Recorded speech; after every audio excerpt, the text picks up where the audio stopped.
आज एकादशी का लोग व्रत करते हैं, करना भी चाहिए। परम भगवदीय जीव एकादशी का व्रत करते हैं कि हम भोजन छोड़ देते हैं, हम ये नहीं खाएंगे, हमारी एकादशी है, हम ये नहीं खाएंगे, हमारी एकादशी है। पर शिव महापुराण की कथा कहती है कि एकादशी सफल कब होती है? जब आपकी 5 कर्मेंद्री, 5 ज्ञानेंद्री और 1 मन ये आपके कंट्रोल में हो, तो समझ लो कि एकादशी पूर्ण हो गई और एकादशी का फल आपको प्राप्त हो गया।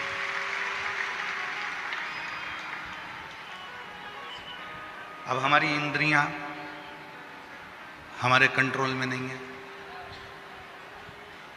नेत्र गलत देख रहे हैं, जिह्वा गलत बोल रही है, कान गलत सुन रहे हैं, श्रवण शक्ति गलत जगह जा रही है, नेत्र गलत जगह जा रहे हैं, जिह्वा गलत बोल रही है। जब ये हमारी इंद्रियां हमारे कंट्रोल में नहीं होंगी, जब ये हमारी इंद्रियां हमारे संयम में नहीं होंगी, तो हम कितना भी व्रत कर लें, हम कितना भी उपवास कर लें, हम चाहे कितने भी भूखे रह लें, तो भी उस व्रत का फल नहीं मिलेगा।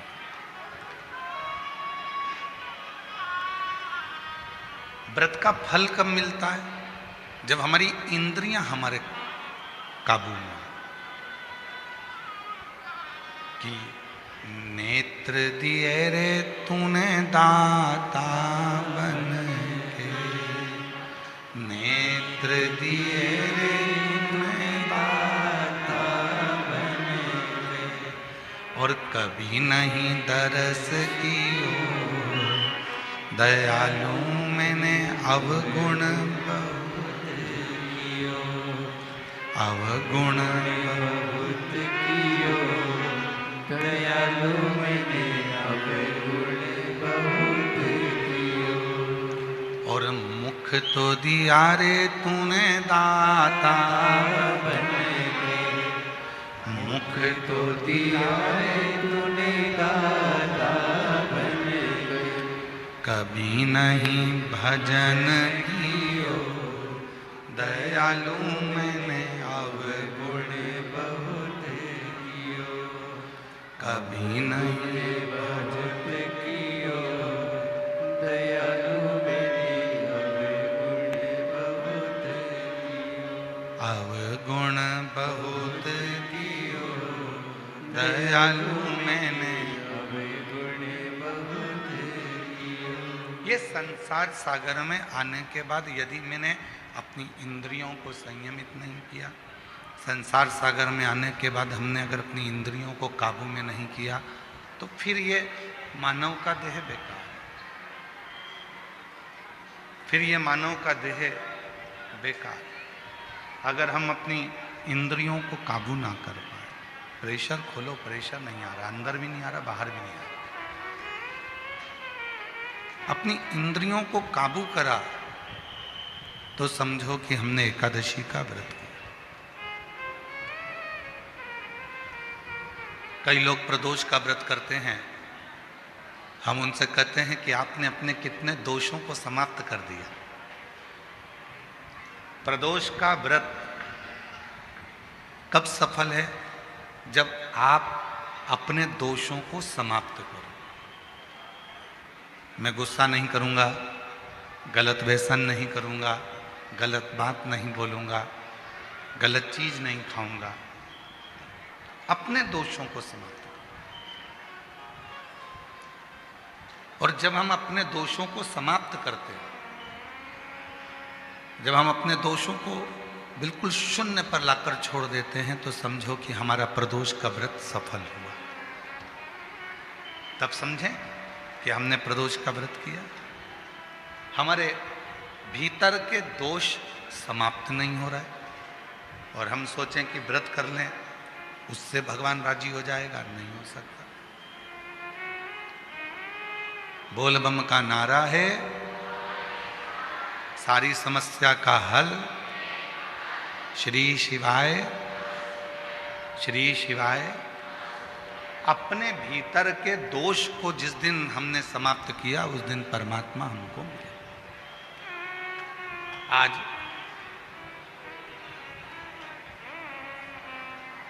मां कर्माबाई की जयंती है। संपूर्ण देशवासियों को भगवान जगन्नाथ जी की परम भक्त, भगवान कृष्ण की परम भक्त मां कर्माबाई जयंती की बहुत बहुत बधाई हो आप सभी। संपूर्ण साहू समाज को, जो मां कर्मा के वंशज हैं, सभी संपूर्ण साहू समाज को भी हमारी ओर से बहुत बहुत बधाई कि आपका जन्म मां कर्मा के उस वंश में हुआ है जिन्होंने अपने हाथों से भगवान कृष्ण को, जगन्नाथ को अपने हाथों से भोजन कराया है। उन कर्मा मां के सभी को साथ।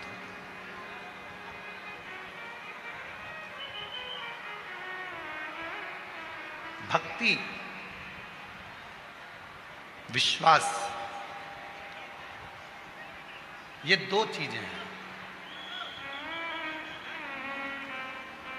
कितनी भी भक्ति कर लो, कितना भी भजन कर लो, कितना भी कीर्तन कर लो, कितना भी मंत्र जाप कर लो, कितना भी स्मरण कर लो, अगर तुम्हारा विश्वास तुम्हारे परमात्मा के प्रति नहीं है तो फिर तुम्हारा कीर्तन करना, तुम्हारा भजन करना, तुम्हारी भक्ति करना बेकार। पर यदि तुमने विश्वास पूर्ण कर लिया, उसके ऊपर संपूर्ण अपना जीवन का भार सौंप दिया, फिर तुम कहीं जाओ ना जाओ, वो परमात्मा तुम्हें स्वीकार कर ले। आज से 25 साल पहले का एक टीवी पर एड चलता था। 25 साल पहले, 20 साल पहले आप लोगों ने भी बहुत टीवी पर नाटक देखे होंगे, चित्रहार देखा होगा, और बहुत सारी वीडियो आती थी, मूवियाँ आती थी, सब देखते थे अलग अलग चैनल पर। ईमानदारी से बोलना, आपने भी ये वाला सुबेरे सुबेरे श्री यंत्र बेचने वाले भी टीवी पर ऐड देते थे, बोलो सही है कि गलत है?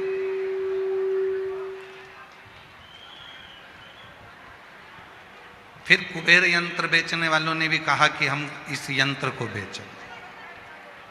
फिर हनुमान जी का यंत्र भी बेचने वाले, हम हनुमान जी का यंत्र बेचें।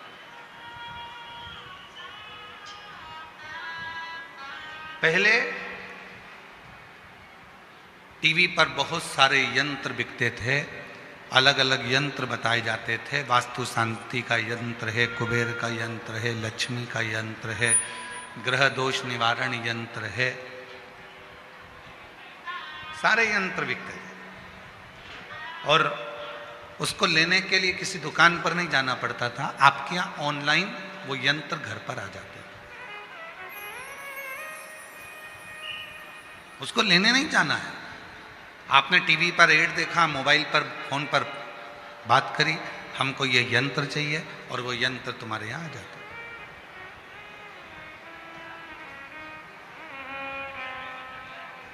कई लोगों के घर में भी यंत्र होंगे, कई लोगों ने पूर्व में वो उन यंत्रों को बुलवाया भी होगा।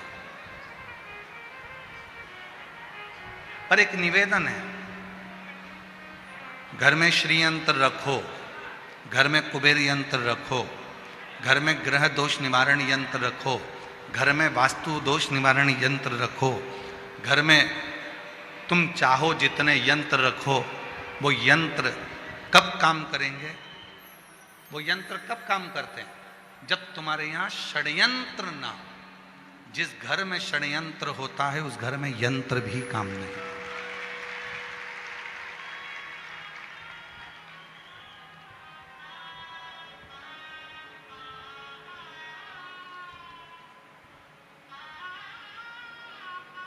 इतना षड्यंत्र घर के अंदर चलता है।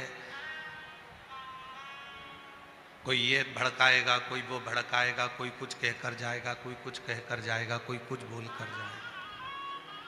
भाई भाई में षड्यंत्र चल रहा है, बहन भाई में षड्यंत्र चल रहा है, बहू सास में षड्यंत्र चल रहा है, देवरानी जेठानी में षड्यंत्र चल रहा है, पड़ोसी अड़ोसी धड़ोसी सब में षड्यंत्र चल रहा है। अब ईमानदारी से बोलो, इतने षड्यंत्र यदि घर में इतने षड्यंत्र चलेंगे तो कोई यंत्र तुम्हारे यहाँ काम करेगा? अरे बोलो तो जम के, नहीं कर सकते। षड्यंत्र घर में चलना बंद हो जाए, बहू सास का षड्यंत्र चलना बंद हो जाए, ननंद भाभी का षड्यंत्र चलना बंद हो जाए, बेटी माँ का षड्यंत्र चलना बंद हो जाए, बाप बेटे का षड्यंत्र चलना बंद हो जाए, भाई भाई का षड्यंत्र चलना बंद हो जाए, रिश्तेदारों का एक दूसरे के प्रति षड्यंत्र चलना बंद हो जाए। जो ये षड्यंत्र चलता है तो कोई यंत्र भी काम नहीं करता। यंत्र कब काम करेगा? जब आप षड्यंत्र से दूर हो।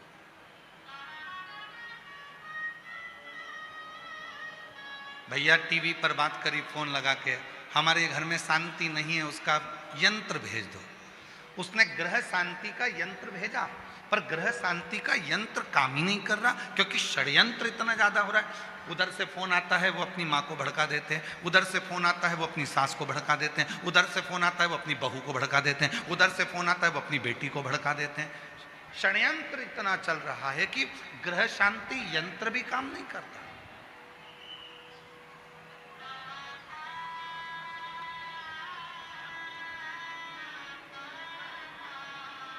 वो ग्रह शांति यंत्र भी काम नहीं करेगा अगर षड्यंत्र है।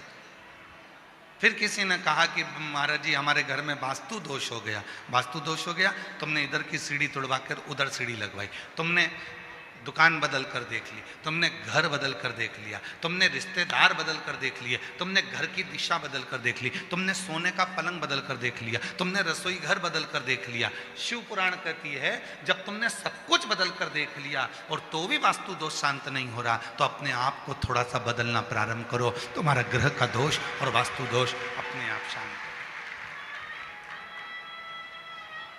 हम बदल नहीं रहे,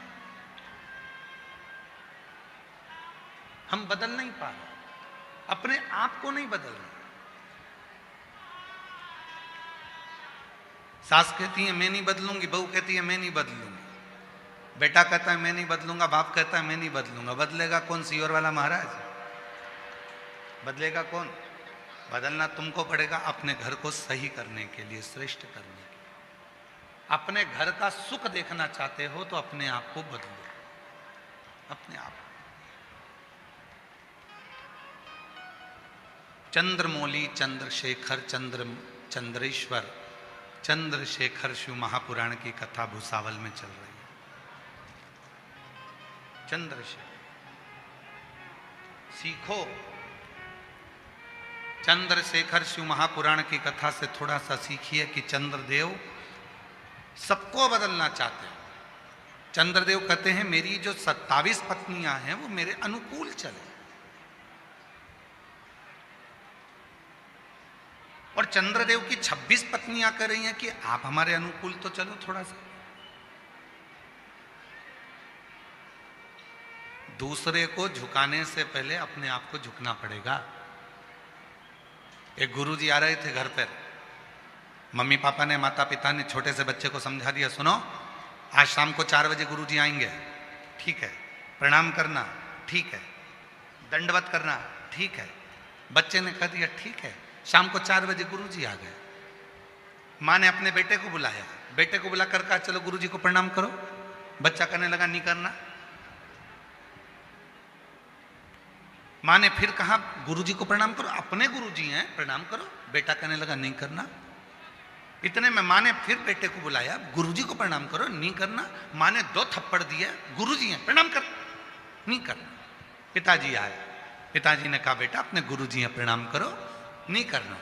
गुरुजी हैं अपने प्रणाम करो, नहीं करना। पिताजी ने भी 2 थप्पड़ दिए। इतने में गुरुजी ने कहा क्यों मार रहे हो? माता पिता बोले ये प्रणाम नहीं कर रहा। गुरुजी बोला नहीं कर रहा तो मत करने दो, तुम दोनों तो करो। तुम दोनों तो प्रणाम करो। और जैसे ही माता पिता ने झुककर प्रणाम करा, इतने में बच्चे ने साष्टांग दंडवत कर लिया।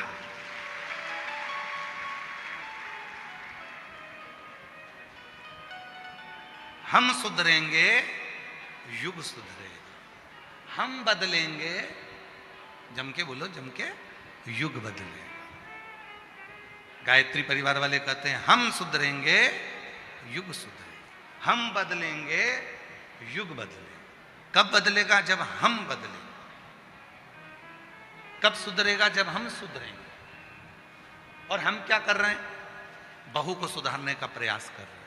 हम क्या कर रहे हैं? सास को सुधारने का प्रयास कर रहे हैं। हम क्या कर रहे हैं? बेटे को सुधारने का प्रयास कर रहे हैं। हम क्या कर रहे हैं? बाप को सुधारने का प्रयास कर रहे हैं। हम क्या कर रहे हैं? भाई को सुधारने का प्रयास कर रहे हैं। हम क्या कर रहे हैं? बहन को सुधारने का प्रयास कर रहे हैं। सबको सुधारने का प्रयास करा।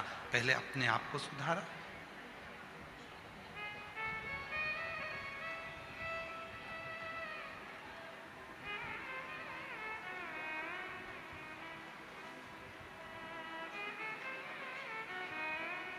एक प्रवचन देना सरल है, पर प्रवचन देने वाले को भी प्रवचन अपनी जिंदगी में उतारना कठिन है। कथा कहना सरल है, पर कथाकार को कथा अपने अंदर उतारना कठिन है।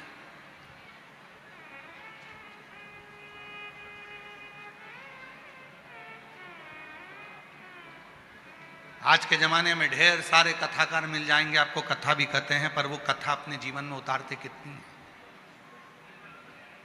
कितना उतारते हैं?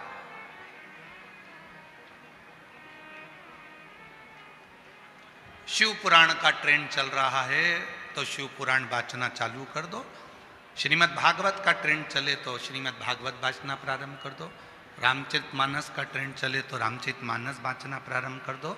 नहीं भाई, शिव पुराण, राम कथा, श्रीमद् भागवत, गीता, ये सब पुराणे, जितने भी शास्त्र हैं, शिव पुराण कहती है जो भी पुराण बाचो आप दूसरों को बाच कर सुनाओ, उससे पहले उस पुराण का आधे से ज्यादा अंश अपनी जिंदगी में उतारो, तब शिव पुराण सुनाओ, तब श्रीमद् भागवत कथा सुनाओ, तब रामचरितमानस सुनाओ। अपने आप को सवारो थोड़ा।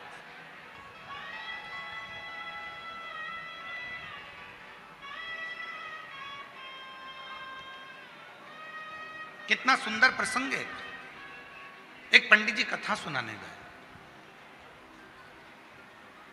कथा में वो बोल रहे थे कि भव सागर से पार उतरना है तो भगवान शिव का नाम लेना पड़ेगा। नमः शिवाय जपो, श्री शिवाय नमस्तुभ्यम बोलो, ओम नमः शिवाय जपो, पार उतर जाओ। 3 महिलाओं ने बात सुन ली और तीनों महिला सिर पे अपने माखन की मटकी, दूध की मटकी लेकर दूसरे गांव में दूध बेचने जाती थी। बीच में नदी पड़ती थी। तीनों महिला रोज नाव वाले को बुलाती थी, नाव वाले को थोड़ा सा पैसा देती और उस पार उतर कर दूध बेचकर आ जाती। तीनों महिलाओं ने नाव वाले को बुलाया। इतने में एक महिला ने कहा कि अभी गुरुजी के मुख से सुना था, भव सागर से पार उतरना है तो भगवान का नाम लो। जब भगवान का नाम लेकर भव सागर से पार उतर सकते हैं तो फिर ये छोटी सी नदी है, नाव से क्या पार करना। इसलिए नाव वाले से बोल दो नाव वापिस ले जाए। आज गुरुजी के कहने से अपन जब भव सागर से पार उतर सकते हैं नाम लेकर, तो फिर इससे भी पार उतर जाएंगे। तीनों महिलाओं ने अपने अपने मटके सिर पर ले लिए और उन्होंने हाथ जोड़कर नमः शिवाय, नमः शिवाय, नमः शिवाय, नमः शिवाय जपती जपती पानी में चली गई। पानी में चलते चलते चलते चलते नमः शिवाय बोलते बोलते बोलते बोलते नदी पार कर ली। नदी पार उतर गई। तीनों ने कहा गजब के गुरुजी हैं। उन्होंने कहा था कि भगवान का नाम लो, भवसागर पार उतर जाओगे। अपना तो 1 रुपया नहीं लगा और अपन नदी भी पार उतर गए। अब रोज वो वैसे ही जाना आना करते। एक दिन उन्होंने गुरुजी से कहा, गुरुजी कल कथा समापन होने वाली है, आप हमारे घर भोजन करने चलना। गुरुजी ने कहा ठीक है चल चलेंगे। महिलाओं ने, तीनों ने कथा सुनी, गुरुजी को साथ लिया तीनों नदी पर पहुंची और नदी पर जाकर तीनों ने गुरुजी से कहा चलो। गुरुजी बोले नाव तो बुलाओ। महिला बोली नहीं नहीं, आपने कहा था भव सागर पार उतरना है तो भगवान का नाम लेना पड़ेगा। जिस दिन से हमने सुना था उस दिन से हमने भगवान का नाम लिया और नदी पैदल चलकर पार उतरते हैं। गुरुजी ने कहा पागल हो गई हो, मूर्ख हो क्या, डूब जाओगी, ऐसा नहीं हो सकता। महिला कहने लगी हम तो चल रहे हैं, तुम तो कथा भाजते हो, तुमको तो विश्वास होना चाहिए, चलो हमारे साथ। और जो महिलाएं नमः शिवाय बोलती बोलती चली, गुरुजी को भी कहा चलो। गुरुजी को जो साथ में लिया, महिलाएं तो पार उतर गई, गुरुजी डुबक डुबक डुबक डुबक पानी में डूबने लगे। महिलाओं ने उनका हाथ पकड़ा, खींचा और लेकर पार उतर गई। गुरुजी ने महिलाओं के चरण पकड़ लिए कि तुमने मेरी वाणी पर, मेरे पुराण पर, मेरी बात पर भरोसा करा, इसलिए तुम पार उतर जाती हो, और मैं बाँचता हूं तो भी भरोसा नहीं कर पाया, इसलिए डूब जाता, इसलिए डूब। एक कथाकार का सबसे बड़ा नियम होना चाहिए, जितनी कथा वो व्यासपीठ से कहते हैं उतनी कथा को अपने ऊपर भी अमल करें। जब अपने ऊपर अमल करेंगे और फिर दूसरे को कहेंगे तो वो कथा असर करेगी, वो कथा असर। कथा कब असर करेगी? जब वो अपने ऊपर भी धारण करे, अपने ऊपर।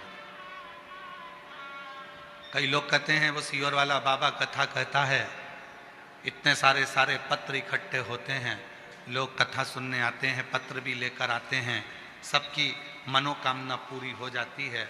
ऐसा क्या है शिव पुराण की कथा में? हम कहते हैं कथा बाँचने से पहले अपने ऊपर अमल करो।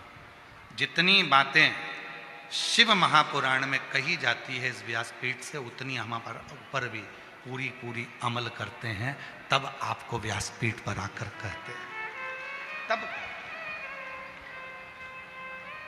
स्वयं अमल करो।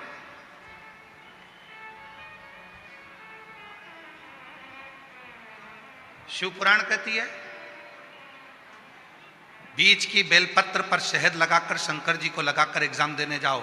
शिव पुराण ये भी कहती है साथ में मेहनत करो, परिश्रम करो, रात दिन एक करो, अपनी मेहनत को 4 गुना करो और फिर बेलपत्री पर शहद लगाकर शिव को लगाकर जाओ, तुम्हें सफलता मिलेगी। शिव पुराण कहती है परिश्रम हल्का मत करना, परिश्रम 4 गुना बढ़ाकर करो। शिव पुराण कहती है।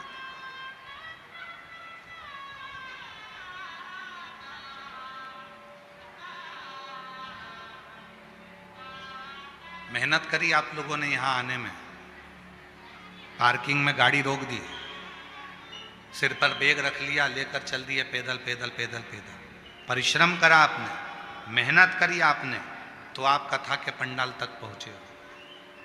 मेहनत नहीं करते तो यहाँ तक पहुँच नहीं पाते, घर पर रहते, अरे भैया इतनी भीड़, अरे भैया ट्रैफिक जाम, हमसे तो नहीं बनेगा, तो फिर नहीं जाओ।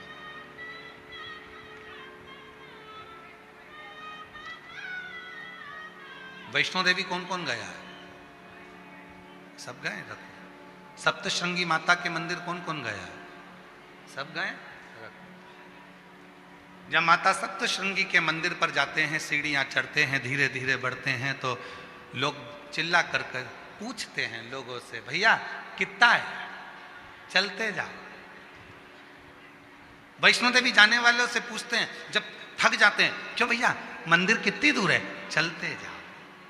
फिर पीछे से आवाज आती है, चलते जाओ, मत घबराओ, चलते जाओ, मत घबराओ, चलते जाओ, मत घबराओ। हमारे सनातन धर्म के जितने मंदिर हैं, देवालय हैं, शिवालय हैं, माँ आद्यशक्ति दुर्गा भवानी के जितने स्थान हैं, चाहे वैष्णो देवी हो, चाहे मैहर हो, चाहे सलकनपुर हो, देवास की टेकरी हो, चाहे सप्तशृंगी माता हो, चाहे विंध्याचल की माता हो, जितनी भी माता के मंदिर हैं, हम चढ़ते जाते हैं, चढ़ते जाते हैं, ऊपर की ओर बढ़ते जाते हैं और कहते जाते हैं, भैया कितनी दूर है? चलते जाओ, मत घबराओ, चलते जाओ, मत घबराओ, चलते जाओ, मत घबराओ।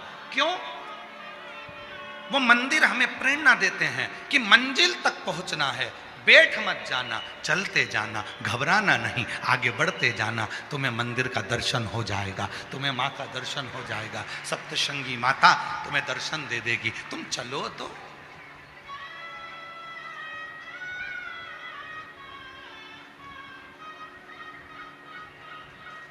नूतन वर्ष आ रहा है,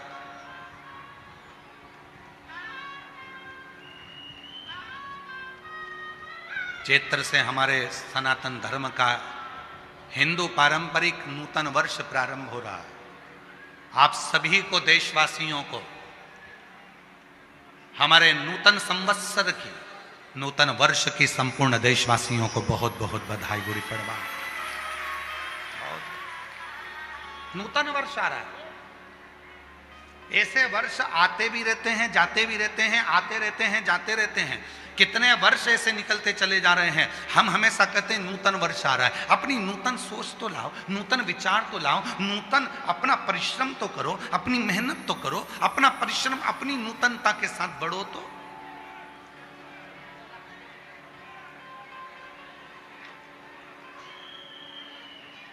चलते जाओ मत घबराओ, चलते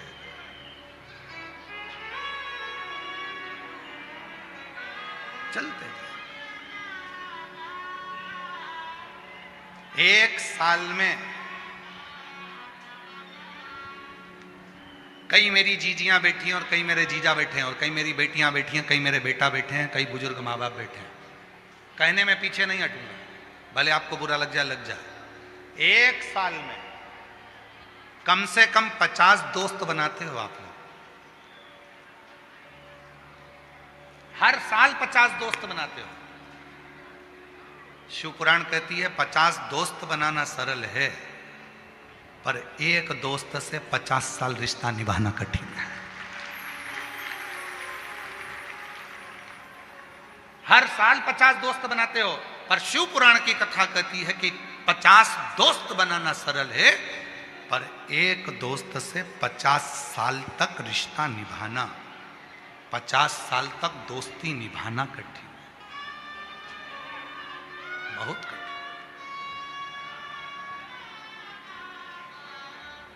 आजकल एक नया काम चालू हो गया, शादी की सालगिरह 25वीं, क्या बोलते हैं उसको, क्या बोलते हैं, सिल्वर जुबली।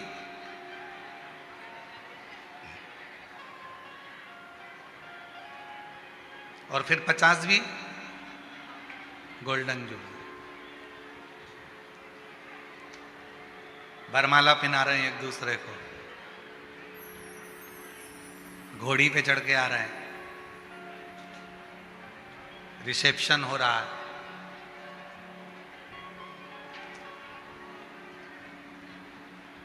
हमारे एक यजमान है सीहोर में, श्री राजेंद्र जी अग्रवाल, ब्यावरा वाले, उनकी शादी की सालगिरह थी 50 में।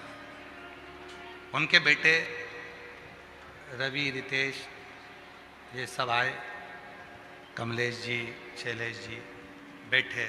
उन्होंने कहा गुरु जी, हमारे काका जी की, ये रवि रितेश की पिताजी की शादी की सालगिरह है 50वीं, गोल्डन जुबली। हमने कहा बहुत बढ़िया, आपको बधाई है, 50 साल शादी के हो गए। कहा हमारा मन है कि हम इसको इस तरह से मनाएं, शादी के फंक्शन जैसा। हमने कहा शादी के फंक्शन तो पूर्व में हो चुके हैं, अब मनाना है तो कहीं भगवान की कथा कराकर, कहीं भगवान का भजन कराकर, कहीं भगवान का स्मरण कराकर, कहीं रुक्मणी मंगल कराकर, कहीं कृष्ण मंगल की लीलाएं गाकर, फिर आप अपनी शादी की सालगिरह मनाओ। फिर उन्होंने वैसी की वैसी ही मनाई, रुक्मणी मंगल कथा रखी, भगवत भजन रखा, स्मरण रखा, और वैसी ही मनाओ। बच्चों का जन्मदिन भी मनाओ, हम मना नहीं करेंगे। हैप्पी बर्थडे टू यू, हमारी तरफ से तुम्हें बधाई हो। शादी की सालगिरह भी मनाओ, मना नहीं है। सिल्वर जुबली, गोल्डन जुबली, तुम्हारी जो जो जुबली और चुगली जो भी है तुम सब मनाओ, मना नहीं है। पर निवेदन है उस जुबली के साथ में, उस जुबली के साथ में किसी प्राचीन मंदिर में, तुम्हारे गांव के मंदिर में, तुम्हारे शहर के मंदिर में कहीं मत जाओ, अपने भुसावल के मंदिर में, अपने शहर के मंदिर में, अपने जलगांव के मंदिर में, अपने गांव के मंदिर में, किसी मंदिर में जाकर जो तुम सिल्वर और गोल्डन जुबली मनाना चाहते हो, उस दिन उस मंदिर की पुताई करवाओ, सफाई करवाओ, मंदिर का डेकोरेशन करवाओ और शिव जी का अभिषेक करवाओ, तो सिल्वर जुबली, तो गोल्डन जुबली। एक संकल्प लो, मैं अपना जन्मदिन कैसे मनाऊंगा, आज से नियम ले लो भुसावल वालों, और आज से नियम ले ले पूरे सनातनी जितने कथा श्रवण कर रहे हैं। अपना जन्मदिन आए, 500 रुपए का केक लाना, 1000 रुपए का केक लाना उससे अच्छा है 500 रुपए की पेंट की बाल्टी लेना, कलर की बाल्टी लेना, और कोई पुराना मंदिर तुम्हारे गांव में हो जिसमें धूल जम रही हो, उसको साफ कर कर, पुताई कर कर उसको रंगीन कर दे। तुम्हारा 500 रुपए का केक आधे घंटे में समाप्त हो जाएगा, मुंह पे मलेंगे भूत हो जाओगे। वो 500 रुपए का केक 15 मिनट में उड़ जाएगा। पर आज एक नियम बनाओ कि हमारे घर पर जब भी जन्मदिन आएगा, शादी की सालगिरह होगी, हमारे गांव में, हमारे नगर में, हम जिस गांव में रहते हैं वहां का कोई मंदिर हम देखेंगे, उस मंदिर में कोई पेंट हम खुद अपने हाथों से पुताई कर देंगे। अपने घर की पुताई करते हैं तो वहां नहीं कर सकते।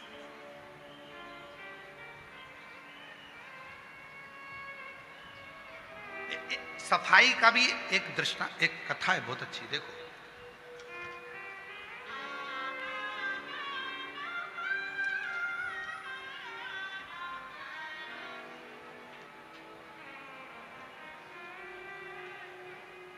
एक सुंदर प्रसंग है शिव महापुराण का।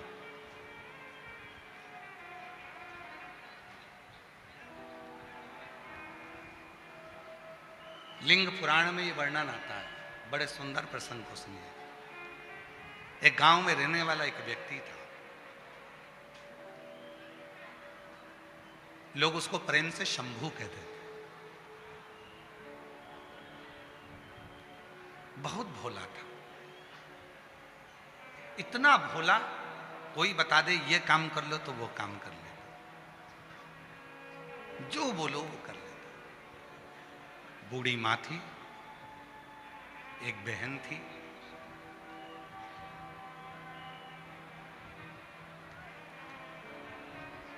मां को वो काम पर नहीं जाने देता, बहन को वो काम पर नहीं जाने देता, खुद काम करता। भोला था, पढ़ा लिखा नहीं था, अनपढ़ था, विद्या नहीं थी, इतना विद्वान भी नहीं था, इतना विद्वान नहीं था, पढ़ा लिखा। काम क्या मिलता, किसी पेट्रोल पंप पर भी काम करना है तो थोड़ा पढ़ा लिखा होना जरूरी है, पैसा मिलेगा तो उसको संभाल के रखना पड़ेगा। किसी ऑफिस में काम करना है तो पढ़ा लिखा होना जरूरी है, किसी स्थान पर काम करना है तो पढ़ा लिखा होना जरूरी है। पर उसको तो कुछ पढ़ा ही नहीं था, परिस्थिति ठीक नहीं थी तो विद्या नहीं थी। भोला कहते थे लोग, बिल्कुल सीधा।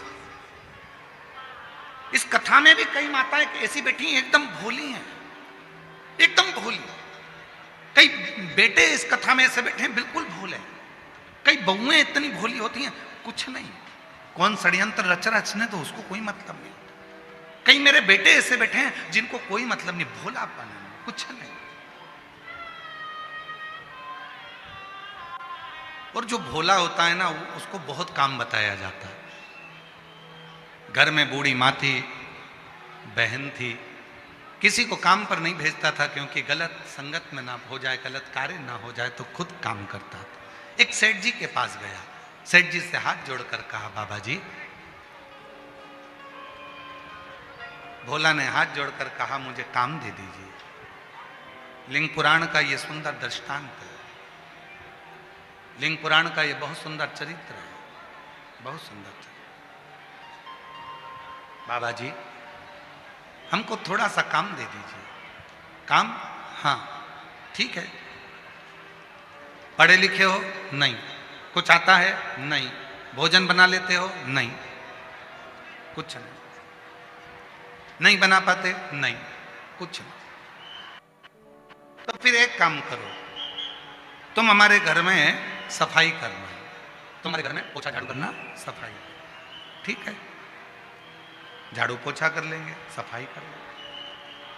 और मैंने तेरे ही भरोसे बाबा, तेरे ही भरोसे हवा बिच उड़ती जागी बाबा, डोर हर तो छड़ी नामे कटी जागी भोले मेरी बदन शंभू में हवा बिच उड़ती जावागी बाबा, डोर हथो छड़ी नामे कटी जावागी। बहुत भोला। एक काम करो, तुम हमारे घर की सफाई करो, झाड़ू लगाओ, पोछा लगाओ, हम तुम्हें भोजन देंगे, लेकर तनख्वाह देंगे, लेकर। ठीक, झाड़ू पोछा करना। हर हर झाड़ू कर रहा है, पोछा कर रहा है। एक दिन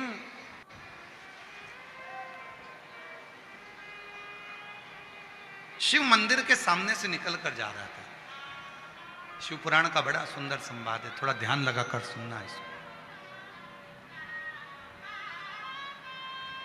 कहते हैं शिव भक्त की कथा सुनने में स्वयं शिव ही आनंद देते हैं, इसीलिए थोड़ा सावधानी से सुनना।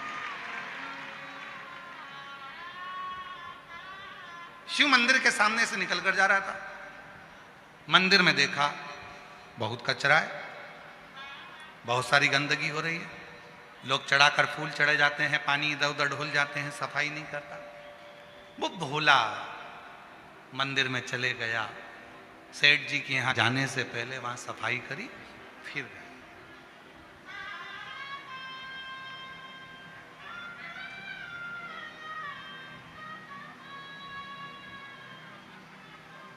और सफाई का फल बहुत मिलता है।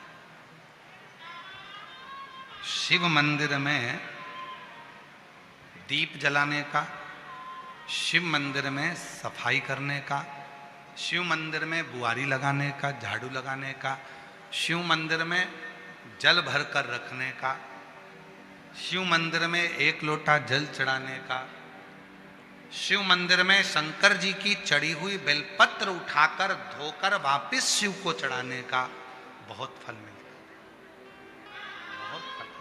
एक पत्र है, अच्छा है।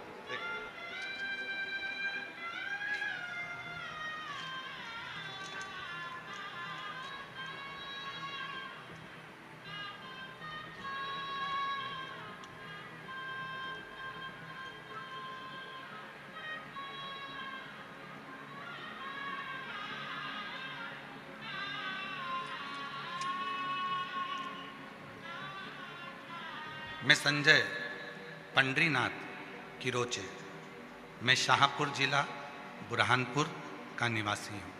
मेरा मोबाइल नंबर ये है, कहीं बैठे हों तो आ सकते हैं। मेरा बेटा रुपेश संजय किरोचे, उसकी तबीयत 26/1/2026 को अचानक से खराब हो गई थी। उसको सावदा ले गए, वहाँ सावदा के डॉक्टरों ने देखा कि फिर डॉक्टर ने संभाजी नगर औरंगाबाद ले जाने को बोला। बाबा, मेरा बेटा 18 दिन तक वेंटिलेटर पर रहा, उसके छाती में एक गठान हो गई थी। बाबा, कथा में जो शिवरात्रि का उपाय बताते हो, मंदिर में सफाई करने का बोलते हो, झाड़ू लगाने का बोलते हो, मैं नहीं जानता था कि झाड़ू लगाने से, पोछा लगाने से, मंदिर में जल चढ़ाने से क्या होता है। जब मेरा बेटा वेंटिलेटर पर पड़ गया, छाती में एक गांठ हो गई, डॉक्टर के हिसाब से वेंटिलेटर से उतरना कठिन था, पर केवल आपके प्रवचन में सुना था कि मंदिर की सफाई कर दो, झाड़ू लगा दो, तो हमारी जिंदगी की बहुत सारी उलझनें साफ हो जाती हैं। मुझे नहीं मालूम। रात्रि के 12 बज रहे थे, हॉस्पिटल के साइड में एक मंदिर था, उस मंदिर में बहुत सारा कचरा था।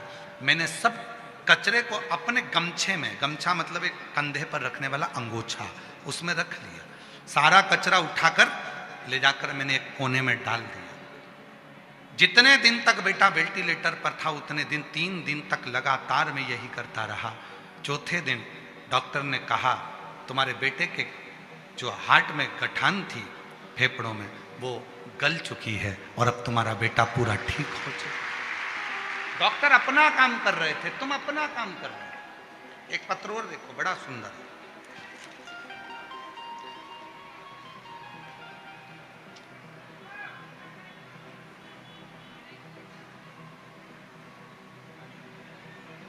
महादेव पंडरी बिराजदार, गांव खरोसा, तहसील ओसा, जिला लातूर, महाराष्ट्र से हैं। मैं नमन करता हूं। कागज पर तो बस शब्द हैं, असली प्रार्थना तो मेरे आंसुओं और धड़कनों में है। मेरी मैया आपके भरोसे है, इसे मेरी नैया आपके भरोसे है, इसे पार लगाना आपका। गुरुदेव शिव भोलेनाथ मेरा बेटा नरसिंह राव महादेव बिराजदार 30/4/2024 से इंडियन आर्मी का एग्जाम दे रहा है पर क्लियर नहीं होता। बहुत हार चुका था, सोच लिया था कि अब कुछ नहीं करेगा। आपके कहने पर मेरा बेटा मंदिर में जल चढ़ाने जाने लगा, सफाई करने लगा, मंदिर की झाड़ू पोछ करने लगा। मुझे नहीं मालूम उसका फल क्या मिलता है। आज बाबा को धन्यवाद देने के लिए बैठा हूं कि मेरे बेटे का सिलेक्शन इंडियन आर्मी में हो गया और बाबा की कृपा से इस सिक्किम में उसकी ट्रेनिंग चल रही है। सिक्किम में ट्रेनिंग क्या मिलेगा? आए हैं, आ जाओ आ जाओ आ जाओ आ जाओ आ जाओ। एक पत्र और है, देखिए।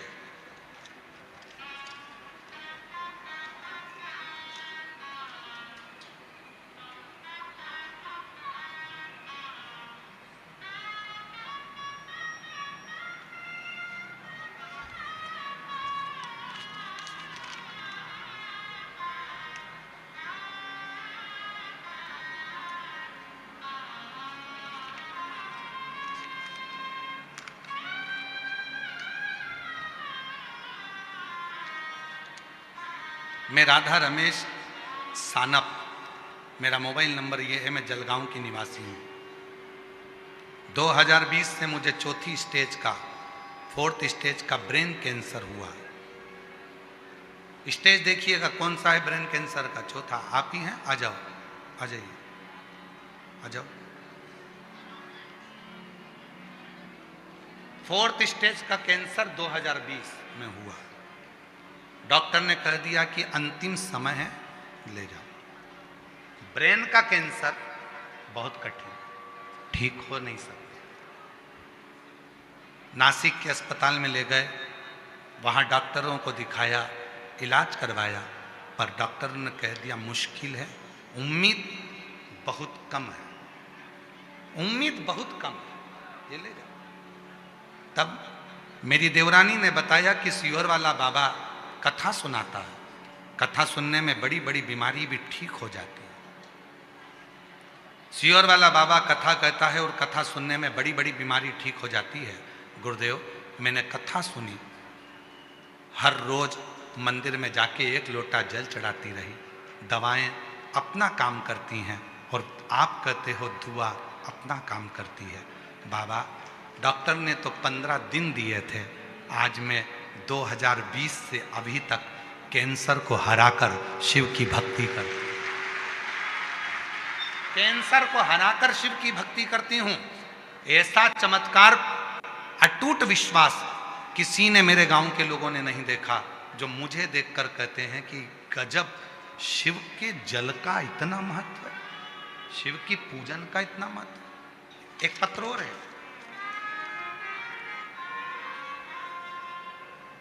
मेरा नाम वैशाली नारायण गवली, मैं जामनेर तालुका में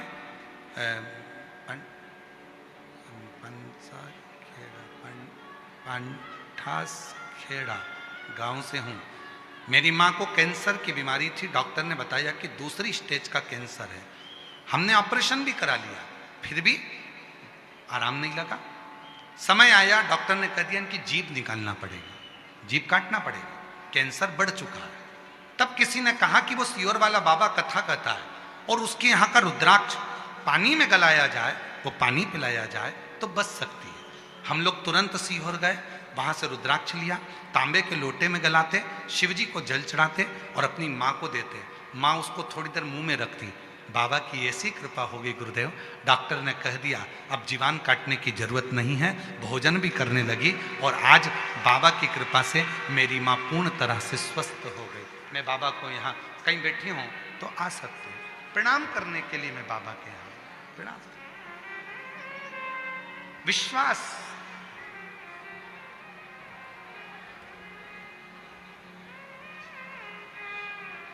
जो जैसी भावना, बोलो बोलो, आप भी बोलो, सब बोलो, जितने बैठे हो, बाहर बैठे, अंदर बैठे, जहां बैठे, छाता लगाकर बैठे, दुकानों में बैठे, चाहे गाड़ियों में बैठे, सब बोलो, जो जैसी भावना वो वैसा ही नहीं, खाली उसे लौटाया वो मन ही मन हर्ष और कर दिया माला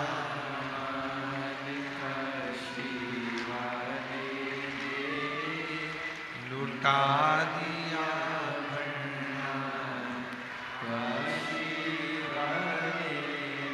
आप जिस भावना से आए, ये कथा तो कल सवेरे 8 बजे से 11 बजे तक भुसावल की भूमि पर कल कथा विराम हो जाएगी, टीवी पर वही 2 बजे से 5 बजे तक आएगी। पर जितने जयपुर वाले हैं, राजस्थान वाले हैं, राजस्थान में कथा का समय, कथा शिव पुराण थोड़ी कम सुनने में पहुंचती है, पर जितने जयपुर के आसपास वाले हैं, निवेदन है 20 मार्च से 26 मार्च तक 1 बजे से 4 बजे तक उस बाबा से पंडाल में बैठकर उससे झोली पसार कर प्रणाम कर कर विनय करो। ये मौका लगा, सुनो, बोलो।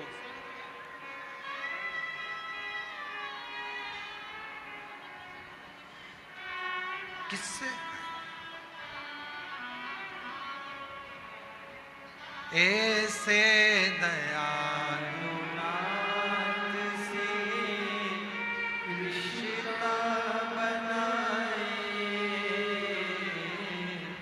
ऐसे दयालु नाथ से रिश्ता बनाए।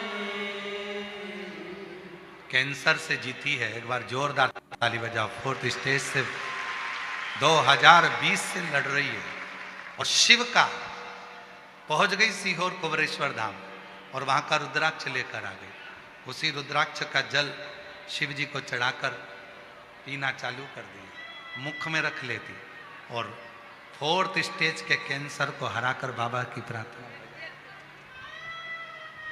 शिव तत्व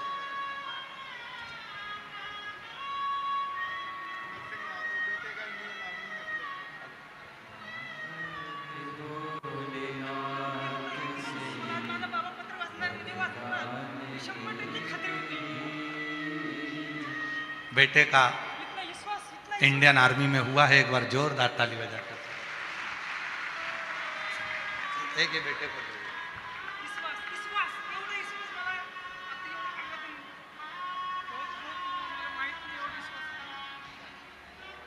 कह रहे हैं विश्वास इतना हो गया बेटे को कि बाबा है और जो कथा सुनता है बाबा उसकी झोली भरता है, ये निश्चय।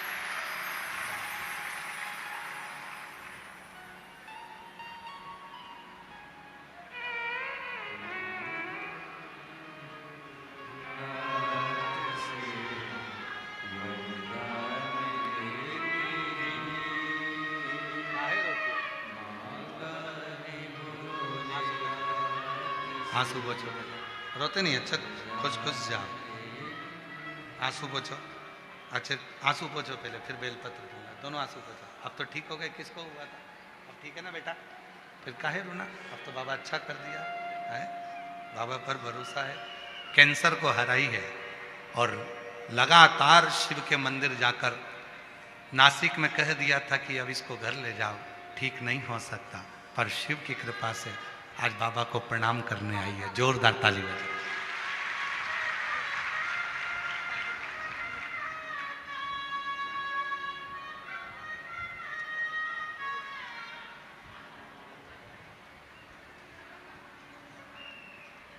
महादेव नमन चरणों में स्वीकार कीजिए, सबका किया है मेरा भी उद्धार कीजिए, उद्धार कीजिए। हे त्रिपुरधारी, हे त्रिशूलधारी, हे त्रिशूलधारी, हे त्रिशूलधारी। चरणों में तेरे बाबा जी पावन है चारों धाम। चरणों में तेरे बाबा जी पावन है चारों धाम। तेरी देव करते वंदना पूजे सीताराम। तेरी देव करते वंदना पूजे सीताराम। हो जाए पूरी कामना, हो जाए पूरी कामना। उपकार कीजिए, सबका किया है मेरा भी उद्धार कीजिए, उद्धार कीजिए। हे त्रिपुरधारी, हे त्रिशूलधारी। शिव से प्रार्थना करें। भोला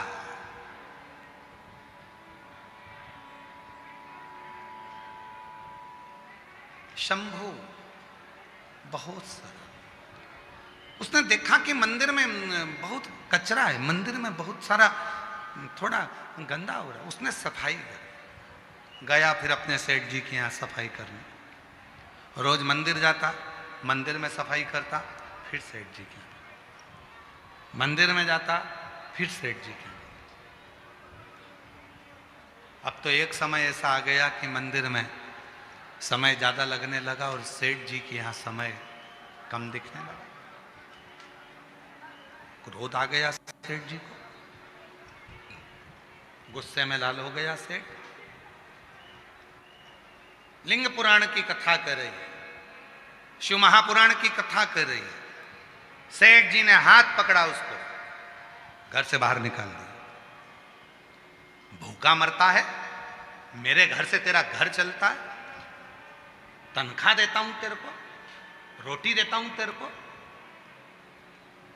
जब भूखा मरेगा तो मालूम पड़ेगा कहां समय पास करता है। शंभू के मुख से निकल गया, भोला के मुख से निकल गया।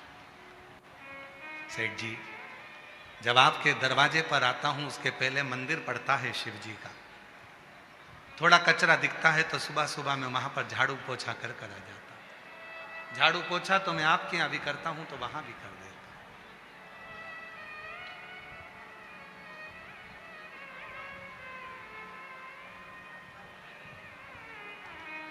सेठ जी ने कहा तनख्वाह देता है मंदिर में कोई? मंदिर में कोई तुझे रोटी देता है? नहीं सेठ जी, तनख्वाह तो आपके यहां से मिलती है, वहां तो बस फ्री में पोछा लगाकर झाड़ू लगाकर आ जाता हूं।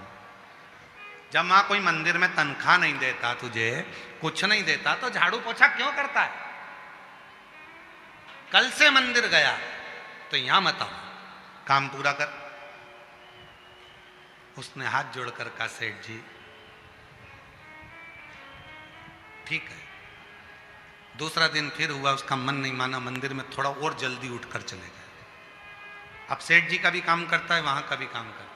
एक दिन सेठ जी ने देख लिया मंदिर जाना नहीं छोड़ा, चले जाता है, मक्कारी करता है मेरे यहाँ की। और सेठ जी ने धक्के मारकर निकाल दिया। शंभू भोला आज घर पर गया, भूखी थी माँ बहन, आज कुछ लाए नहीं। शंभू नहीं, भोला कुछ लाया नहीं। नहीं, क्यों? सेठ जी ने काम से निकाल दिया। क्यों? मंदिर जाता था, झाड़ू पोछा कर देता था, फिर सेठ जी के यहाँ चले जाता था, सेठ जी को अच्छा नहीं। अब क्या करेगा? भोला के मुख से निकल गया, सेठ जी के यहाँ करता था तो सेठ जी तनख्वाह देते थे, शंकर जी के यहाँ करता हूं तो शंकर जी तनख्वाह देंगे। तनख्वाह शिव देगा, तनख्वाह और कोई नहीं देगा, मेरा शिव देगा। तुम्हें लगता है कि हम किसी दुकान पर काम करते हैं तो वो हमको तनख्वाह देता होगा, पर जो भगवान शंकर के मंदिर में एक लोटा जल चढ़ाना प्रारंभ कर देता है, जो श्री शिवाय नमस्तुभ्यम बोलना प्रारंभ कर देता है, जिसके दरवाजे पर श्री शिवाय नमस्तुभ्यम लिखा होता है, उसकी तनख्वाह स्वयं महादेव देना प्रारंभ कर देते हैं। शिव देते।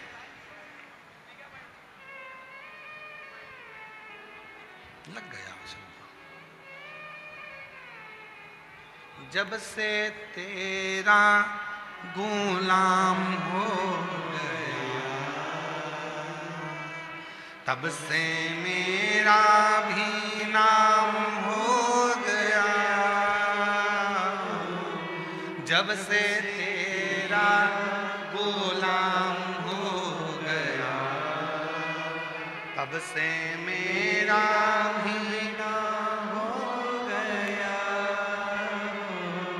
वरना औकात क्या थी मेरी, सबसे बढ़िया है सबसे बड़ी भोले बाबा तेरी नौकरी, सबसे बढ़िया है सबसे तेरे दरवाजे की चाकरी,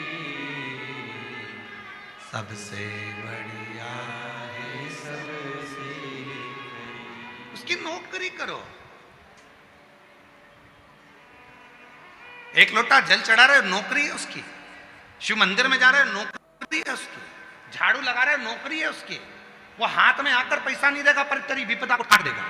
वो हाथ में आकर तनख्वाह नहीं देगा पर तेरी आने वाली विपदा को, तेरे आने वाले दुख को समाप्त कर देगा। वो भले तेरे अकाउंट में पैसा नहीं देगा, याद रखना, दूसरे के यहां नौकरी कर रहे हो तो तुम्हारे बैंक का बैलेंस बढ़ रहा है, पर शिव के दरवाजे की नौकरी कर रहे हो तो तुम्हारी आनंद का बैलेंस बढ़ रहा है। आनंद का वो हाथ में नहीं देगा पर दुख की घड़ी में वो आकर खड़ा हो जाए। दुख तकलीफ की घड़ी में वो आकर खड़ा हो जाए।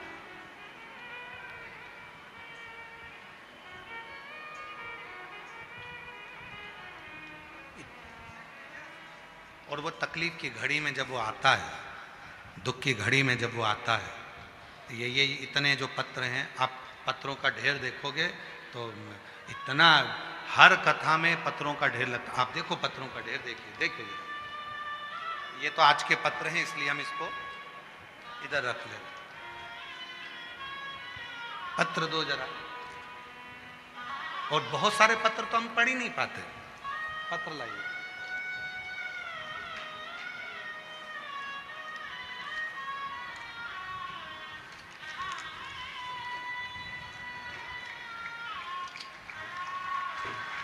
पन्नी में से निकाल, चलो ऐसे ही रख दो, निकाल लो उसको, अच्छा नहीं लगता, अच्छा नहीं लगता ऐसा।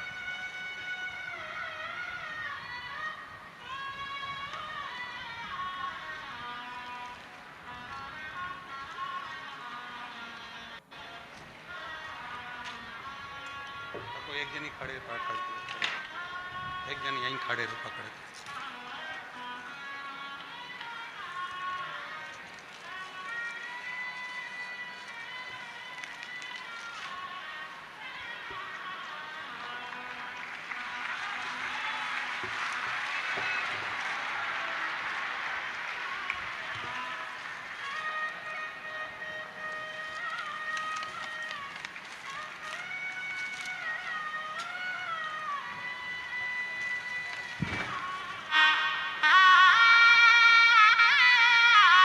ये पत्र नहीं है, ये मेरे कुबेरेश्वर बाबा ने जिन जिन की झोली में दिया है, ये उसका प्रमाण है, ये उसका प्रमाण है, ये पत्र नहीं है। सीवर वाला महाराज ना तो कभी भभूति देता है, ना कभी बेल देता है, ना नारियल देता है, बस केवल एक ही बात कहता है कि एक लोटा जल, ये अलग है, ये पढ़ने के इधर दो, केवल एक लोटा जल। और कभी पंडाल में कथा सुनने का मौका मिल जाए तो कथा सुनो, और बाबा क्या देगा ये उसके ऊपर निर्भर करता है।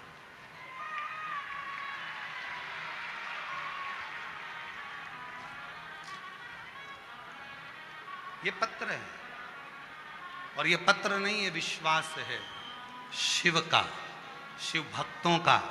और आज भी इस भुसावल की पवित्र धरा पर कहकर जा रहे हैं, अगर दिल से कथा सुनी है तो 3 महीने में पत्र व्यासपीठ पर तुम्हारा भी आएगा। ये पत्र है।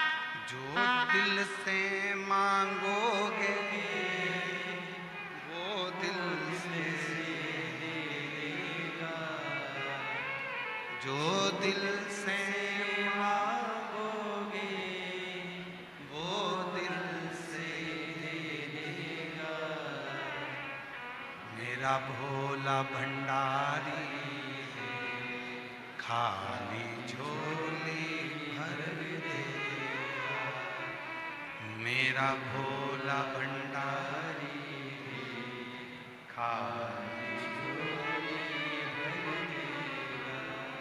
जो मांगोगे वो दे।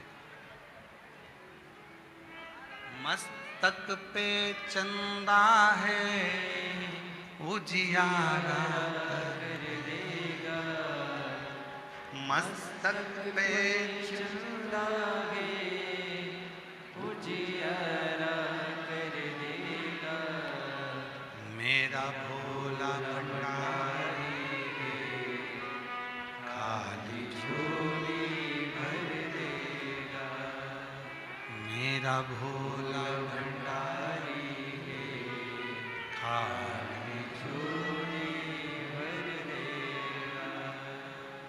आप दिल से उससे कहकर जाना, दिल से उसको बोल कर जाना। जो कामना लेकर आए हो, धूप में बैठे हो, उससे एक आस लगाकर बैठे हो, सुनेगा, धारण करेगा, देगा। विश्वास, भरोसा, इतना भरोसा करना मेरे देवाधिदेव महादेव पर, इतना विश्वास करना, ये जानकर विश्वास करना कि मेरी एक एक श्वास पर उसका अधिकार है, एक एक श्वास उसका अधिकार, किसी दूसरे का नहीं, एक एक श्वास पर मेरे शिव का अधिकार। पूर्ण भरोसा। वरदानी त्रिकालदर्शी कैलाशी अविनाशी भगवान शंकर की पवित्र कथा कर रहे हैं, शिव महापुराण की कथा वर्णन कर रहे हैं, भगवान देवादिदेव महादेव का पवित्र चरित्र कह रहा है, शिव तत्व कह रहा है, बाबा की पवित्र कथा कह रहा है, शिव महापुराण की कथा वर्णन कर रहे हैं। भोला शंभू शिव जी के मंदिर की झाड़ू पोछा करने लगा, भगवान शंकर के मंदिर पे झाड़ू लगाने लगा, पोछा करने लगा। शिव मंदिर की झाड़ू लगाता, ठीक है बेटा,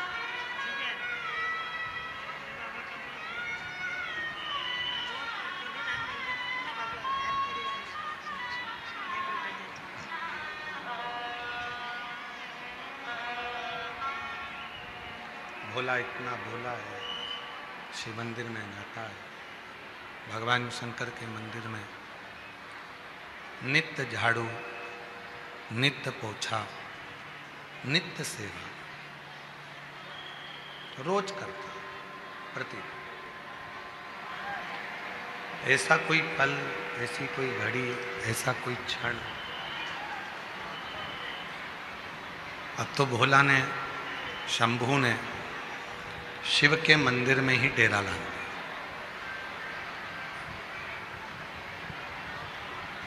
बहन एक दिन पूछी अपने भाई से, भैया तू काम क्या करता है?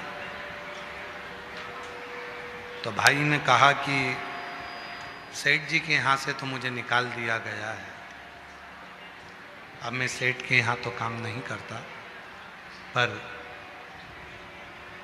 शिव जी के मंदिर में जाता हूँ, भगवान देवादिदेव महादेव के मंदिर में जाकर, भगवान शंकर के मंदिर में जाकर उनकी झाड़ू पोछा करता हूँ। शिव के मंदिर में जाता हूँ, वहीं पर जाकर कुछ सेवा करता हूँ। तो अब भोजन कौन देगा? पेट कौन भरेगा? कौन हमको खाने को देगा? कौन हमको तनख्वाह देगा? कौन हमको अन्न देगा? कौन देगा? भोला के मुख से निकल गया, जिसने जन्म दिया है उसने सारी व्यवस्था कर कर हमको यहां रखा है, सारी व्यवस्था।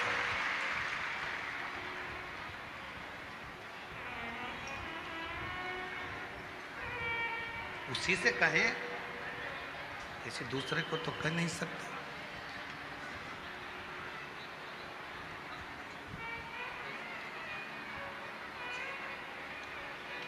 मेरा तू ही तो हमदर्द है, जिसे हर दर्द कहता हूँ। मेरा तू ही तो हमदर्द है, जिसे हर दर्द कहता हूँ। दुनिया के आगे चुपचाप, दुनिया के आगे प्रभु चुपचाप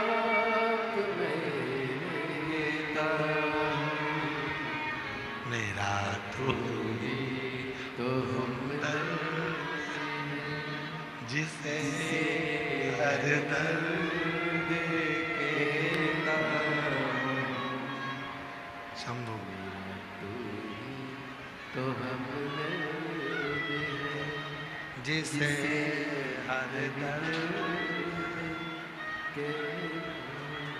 किससे कहें हम? उससे ना कहें जब परमात्मा के सामने जाकर कहेंगे। दुनिया के लोगों को लगता है कि शिवजी को एक लोटा जल चढ़ाना, मंदिर जाना, ये थोड़ा सा दुनिया के लोगों को लगता है कि कठिन है, पर शिव महापुराण की कथा कहती है, भगवान शंकर का चरित्र कहता है, जो शिवजी के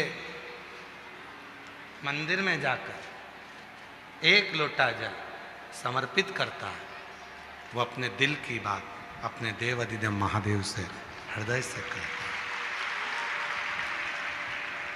केवल जल जल नहीं है, एक लोटा जल सारी समस्या का हल है। केवल जल नहीं है, ये तुम्हारा कल बदलेगा। केवल जल नहीं है, तुम्हारा आने वाला कल, शिव को चढ़ाया गया जल एक दिन आने वाला कल बदलेगा जल। और उस दिन तुमको समझ में आएगा कि हमने भगवान को एक लोटा जल चढ़ाया तो उसका फल कितना फल है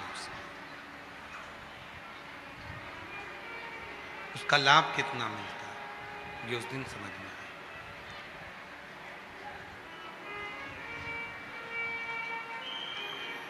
भोला शिव जी के मंदिर में सफाई करता है, झाड़ू लगाता है, सेवा करता है। ये शिव के मंदिर में लगा है। और जो बात हमने पहले कथा में कही आज फिर कह रहे हैं,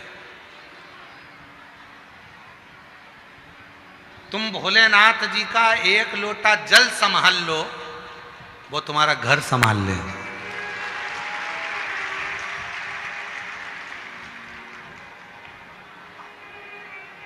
तुम एक लोटा जल संभाल लो, तुम बाबा का एक लोटा जल संभालो, बस उसके मंदिर जाना चालू कर दो, वो तुम्हारा घर संभाल ले। मेहनत में पीछे मत हटो, संघर्ष में पीछे मत हटो। ताने देने वाले ताना देते रहेंगे, अपशब्द करने वाले अपशब्द कहते रहेंगे, गाली देने वाले गाली देते रहेंगे, आड़ा टेढ़ा बोलने वाला आड़ा टेढ़ा बोलता रहेगा, और तुम अपना कर्म करते हो। पीछे मत हटो। मेरे शिव ने, भोला ने मंदिर संभाला, शिव जी ने उसका घर संभाला। 4 दिन के भूखे थे माँ और बहन। जब 4 दिन की भूखी माँ और बहन सोच रही है, विचार रही है कि भाई तो शिव जी के मंदिर में लग गया, हमारा भोजन कौन देगा? और प्रभु आपकी कृपा से सब काम हो रहा है,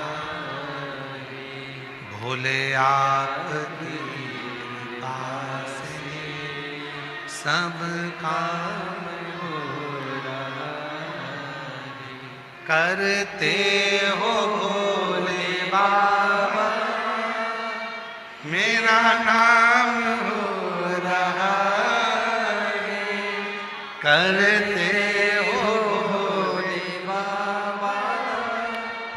मेरा नाम हो रहा है, भोले आपकी कृपा से सब काम हो रहा है। आपको लगता है आप कर रहे हो, तुम एक लोटा जल चढ़ाना प्रारंभ करो, श्री शिवाय नमस्तुभ्यम बोलना प्रारंभ करो, शिव के मंदिर जाना चालू करो, शिव पुराण की कथा श्रवण करना प्रारंभ करो, बाकी की व्यवस्था वो करेगा। मेहनत करो, परिश्रम करो, फिर उसके हाथ में छोड़ो।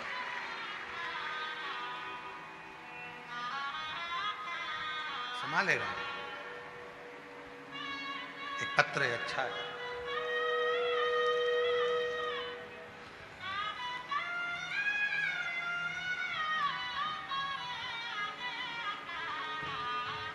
मैं मालती बाई सुतार, रसलपुर तहसील रावेर जिला जलगांव, मेरा मोबाइल नंबर ये है। गुरुजी, एक लोटा जल सारी समस्या का हल। जिनके पत्र पढ़े जाते हैं अगर वो बैठे हों तो हाथ हिला सकते हैं या आ सकते हैं। मैं मालती बाई सुतार, रसलपुर तहसील सावेर जिला जलगांव, मेरा मोबाइल नंबर ये है। आप कहते हैं एक लोटा जल सारी समस्या का हल। मेरी बेटी कुंवारी दीपाली सुतार 2021 से सरकारी नौकरी की तैयारी कर रही थी, लेकिन कुछ भी अंकों से उसका रिजल्ट रुक जाता था। फिर मेरी बहन ने कहा, सीहोर वाले बाबा की कथा टीवी पर आती है तो सुना कर, और जो उपाय बताते हैं वो करा कर। फिर हमने कथा सुननी चालू की और मेरी बेटी ने पूरी श्रद्धा के साथ पशुपति व्रत किया और एक लोटा जल नियम से शुरू किया। बेटी आपके कहे अनुसार बाबा पर अटूट विश्वास रखने लगी, मेहनत करने लगी। आप कहते हो कि अपनी मेहनत को 4 गुना करो। मेरी बेटी ने कह दिया, अब सीहोर वाला बाबा बोला है तो इतना पढ़ूंगी और इतनी मेहनत करूंगी कि रिजल्ट अच्छा आएगा। और मेरी आर्थिक स्थिति भी ऐसी नहीं थी कि मैं उसे आगे पढ़ा सकूं, और हमारी कई पीढ़ियों में किसी को भी गवर्नमेंट जॉब नहीं थी। पर भोले बाबा की ऐसी कृपा हो गई कि 26/7/2024 को पटवारी के पद पर मेरी बेटी का सिलेक्शन हो गया। आज मैं बाबा को यहाँ धन्यवाद देने के लिए आई हूँ। मेरी बेटी पटवारी बन गई। अगला पत्र है, मेरा नाम जनाबाई जयराम कुम्हार, मैं उत्तरायण तहसील एरोंडोल जिला जलगांव की रहने वाली हूँ। मेरा मोबाइल नंबर ये है। बाबा, मेरा बेटा सरकारी नौकरी के लिए बहुत प्रयास करता था। मुझे मालूम पड़ा कि सीहोर वाला बाबा महाराज कथा करता है और वो कथा सुनने से मन की इच्छा पूरी होती है। जो कथा के पंडाल में पहुंचता है, जो मांगता है वो मिलता है। फिर मैंने टीवी के माध्यम से कथा सुनना प्रारंभ किया। मेरी बहुत इच्छा थी कि मैं पंडाल में बैठकर कथा सुनूं और मेरे बेटे के लिए कुछ मांगूं। तो मैं जलगांव चली गई। जलगांव में बड़नगरी फाटा पर कथा हो रही थी। मैं वहाँ बैठी और बाबा से प्रार्थना करी और बाबा की कृपा ऐसी हुई कि मेरे बेटे ने एसएससी जीडी की परीक्षा पास कर ली और मेरे बेटे का बीएसएफ सीमा सुरक्षा बल में नियुक्त हो गया। उसका मैं फोटो भी लगा रही हूँ, कहीं बैठी हो तो आ सकती हैं। अगला पत्र है। मेरा नाम किरण चंद्रशेखर धूले, मेरे पति का नाम चंद्रशेखर धूले, मैं अमरावती महाराष्ट्र से हूँ। गुरुदेव, 2004 में मेरे पति के नौकरी के लिए 16 सोमवार का व्रत किया, पशुपति व्रत किया और शिवजी की कथा टीवी पर सुनना प्रारंभ करी। बाबा ने ऐसी कृपा कर दी, मेरे पति की सरकारी नौकरी एसटी में महामंडल में लग गई।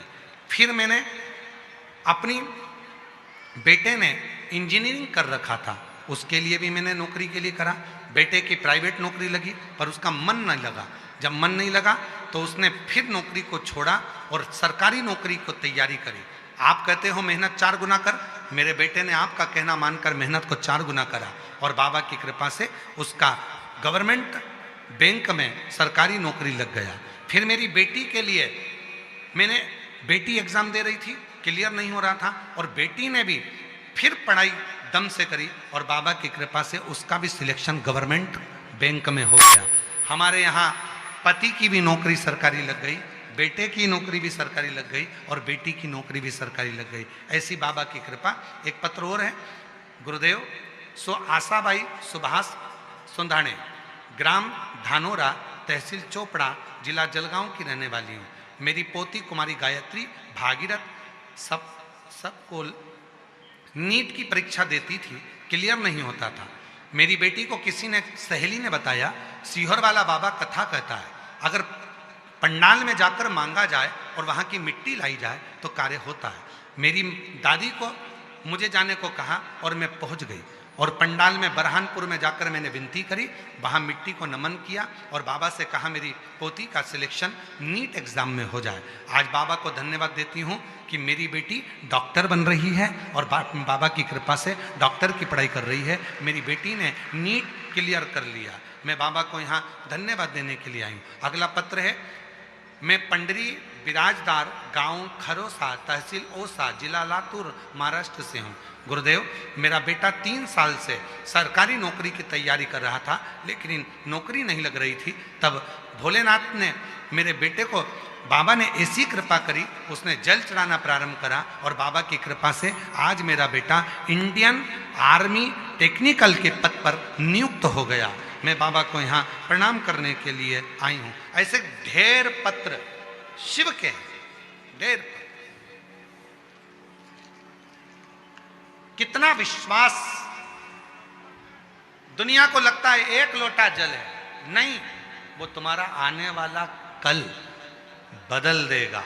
वो 1 लोटा जल तुम रोज मंदिर जाओ, रोज बाबा को चढ़ाओ, दिल से प्रार्थना करो, विनय करो, निवेदन करो। जब बाबा से आप दिल से प्रार्थना करोगे, निवेदन करोगे तो बाबा सुनेगा, जो सुनता है।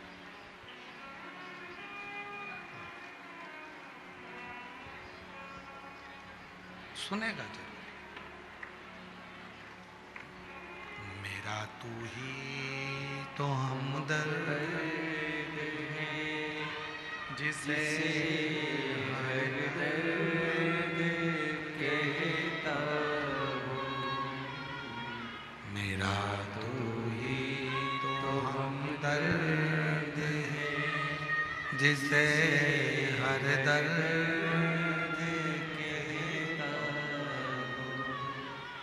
भोला शिव के मंदिर को संभाल रहा है, शंकर भगवान के मंदिर में सेवा कर रहा है, चाकरी कर रहा है, शिव के मंदिर में सेवा में लगा हुआ, चाकरी में लगा हुआ।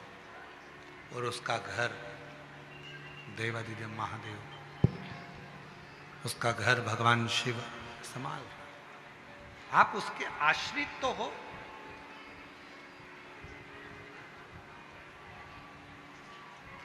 कहना सरल है, हम तो बाबा के भरोसे चलते हैं, पर विश्वास पक्का कर कर देखो, हम बाबा के भरोसे चलते हैं। दृढ़ी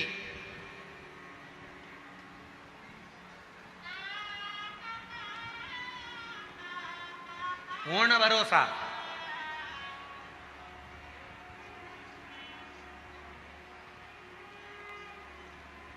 सीहोर वाले महाराज को सुनने के लिए नहीं आए हो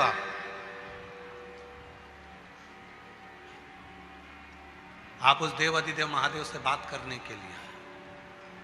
सीहोर वाले महाराज को सुनने के लिए तो तुम टीवी के सामने भी बैठ सकते हो, पर पंडाल में यदि आए हो तो अपने बाप से, अपने पिता से, अपने दिल की बात कहने के लिए आए हो, अपने मन की बात कहने के लिए, अपने बाप से शंभू, अपने बाप से, अपने पिता से मन की बात कहने के लिए, हृदय की बात करने के लिए,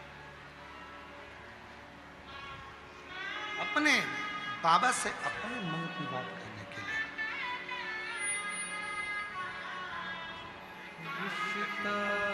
तेरा मेरा सबसे।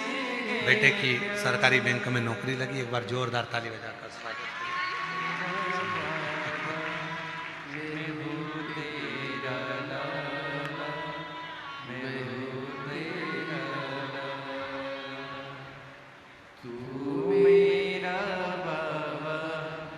शिव को मन से, जब हम दिल से बाबा को अपने मन का भाव करते हैं, प्रार्थना करते हैं, विनय करते हैं, निवेदन करते हैं, विनती करते हैं, तो बाबा उसको स्वीकार जरूर करता है, स्वीकार करता है। भोला मंदिर जावे, शिव जी उसके घर जावे।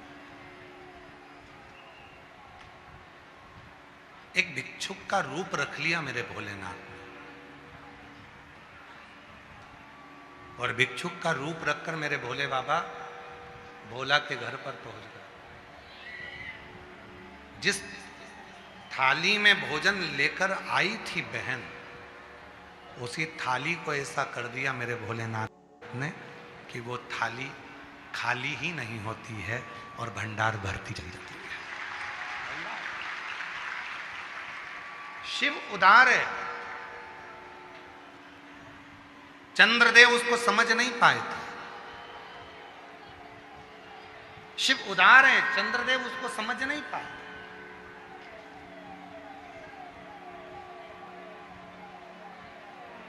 और केवल चंद्रदेव ने भगवान शिव का अपमान नहीं करा, शिव जी का अपमान करा चंद्रदेव ने, तो शिव ने स्वीकार कर लिया, कोई बात नहीं, अपमान हुआ है, कोई बात नहीं, कोई बात नहीं।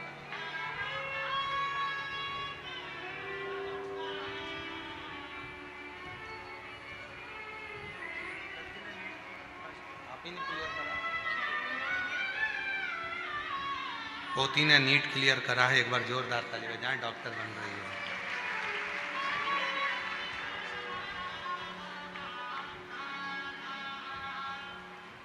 चंद्रदेव शिवजी का अपमान करे भरी सभा में, तो भगवान शंकर ने फिर भी स्वीकार किया, कोई बात नहीं है, अपमान किया है, कोई दिक्कत नहीं है, हो गया। पर एक समय ऐसा आया,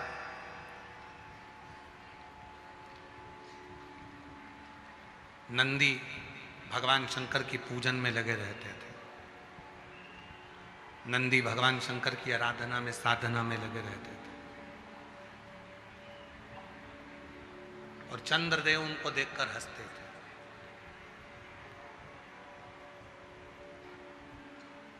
जिस पर दुनिया हंसी है उसी ने कमर कसी है, उसी ने कमर कसी है। जिस पर दुनिया हंसी है, लोग कहें तो तेरा ऐसा हो ही नहीं सकता, तो भरोसे से कहो मैं मेहनत करूंगा, करके बताऊंगा ये होगा। तेरी सरकारी नौकरी नहीं लग सकती, कैसे नहीं लग सकती, मेहनत करूंगा, परिश्रम करूंगा, रात दिन एक कर दूंगा, और शिव जी पे एक लोटा जल चढ़ाऊंगा, लगेगा। परिश्रम, मेहनत,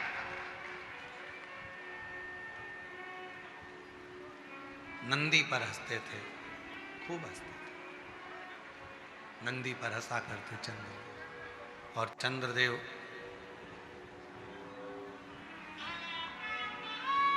जब नंदी पर हंसते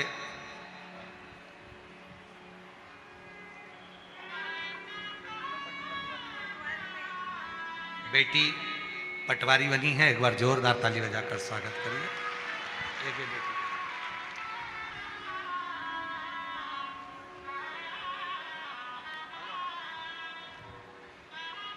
चंद्रदेव नंदी पर हंसते थे, और नंदी भगवान शिव की साधना में, नंदी भगवान शंकर की आराधना में लगा। एक दिन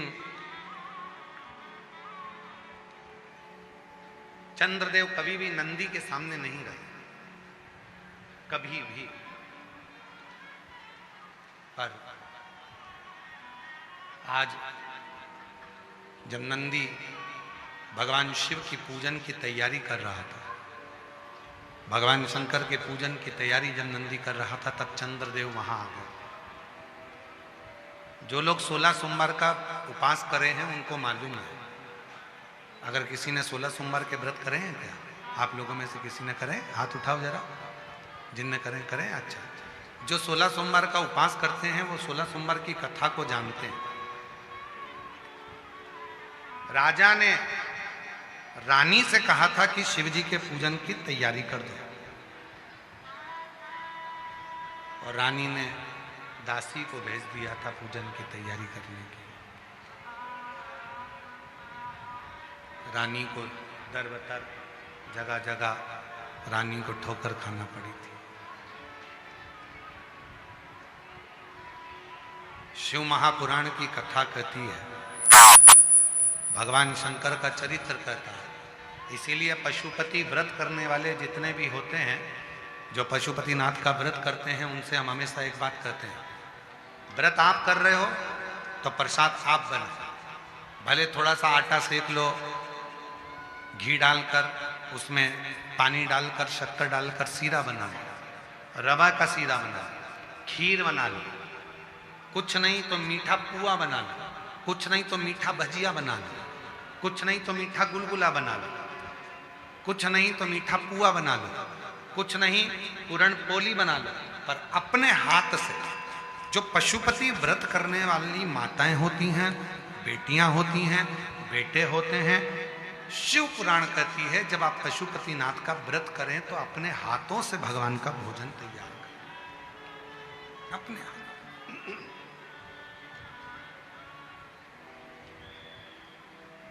पूजा की थाली लगाएं, अपने हाथों से भोजन तैयार करें, पूजा की थाली लगाएं, भोजन तैयार कर कर अपने हाथों से करें। कई लोगों की आदत रहती, मम्मी जरा एक लोटा पानी दो, शिव जी को चढ़ा के आना है। अब लगा के देते हैं, ऐ लीला ला पानी ला कर दे, मैं शंकर जी के मंदिर जा रहा हूं। क्यों? खुद जाओ, एक लोटा जल लो, भरो और फिर चढ़ाओ, शिव स्वीकार करेंगे। स्वयं अपने को करना, स्वयं। फिर वही वाली बात आ गई, खांसी अपने को चली है तो खांसना अपने को ही है, छींक अपने को आ रही है तो छींकना अपने को ही है, भूख अपने को लगी है तो भोजन भी अपने को ही करना है।